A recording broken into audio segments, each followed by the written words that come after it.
the fan base of this franchise is unlike anything I've ever seen. Um, I think it's unlike anything the studio's ever seen. It is a franchise that definitely after the fourth one, the public adopted as their own, which was part of the reason why I felt compelled to return to the Dom character in the first place, was the realization that these characters, this family, this world, these themes, these codes of honor and loyalty and of brotherhood have been adopted by a huge public. And all along the way, they have had in their own way, they have had their input.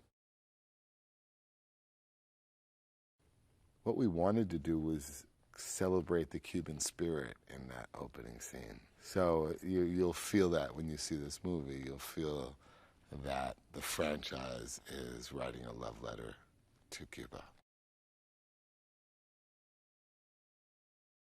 Our characters have evolved to such kind of save the world status that it's hard to justify a race anymore in this universe. So the idea that we were able to do this race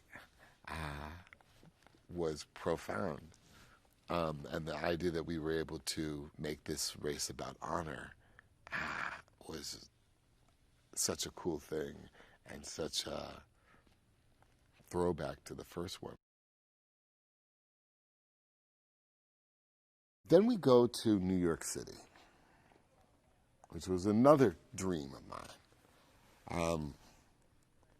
What so many people don't know is that the Fast and the Furious story truly started in New York, in Queens, in New York City. Because the article from Vibe magazine at the time was of these streetcar races in Queens, Dominican streetcar races in Queens. So I always felt like there was some poetic justice for our characters to somehow return to New York. And New York in itself, the metropolis, is such a great canvas for streetcar chases, and the action that ensues in New York City is just so hard to beat. It's such a great location. So I think that New York sequence is going to blow people's minds. Helen Mirren.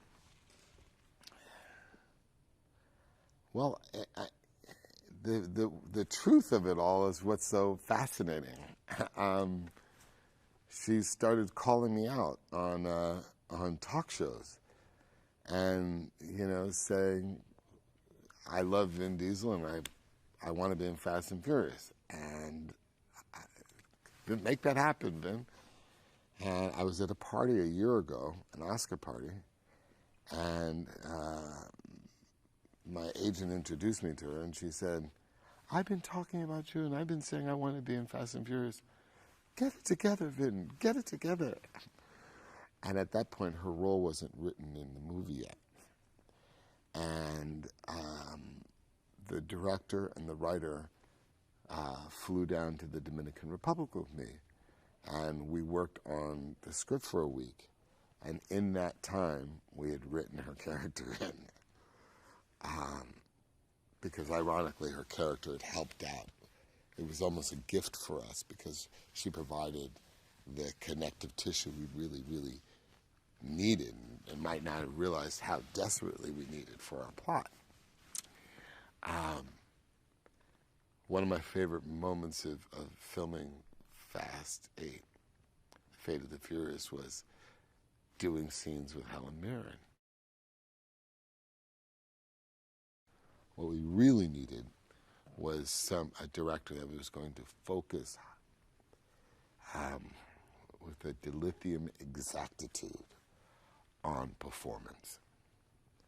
That's why we have Oscar-winning actors in this film, and it's why Gary Gray was the perfect director for this film, for this chapter. I feel like because I knew from A Man Apart what Gary could pull out in terms of a darker character, I knew he would be perfect to be able to expose a more dangerous and deadlier side to Dom Toretto. And that was the thing that was most exciting about having him be the director for 8. The key at that point was trying to not only make the best film in the saga,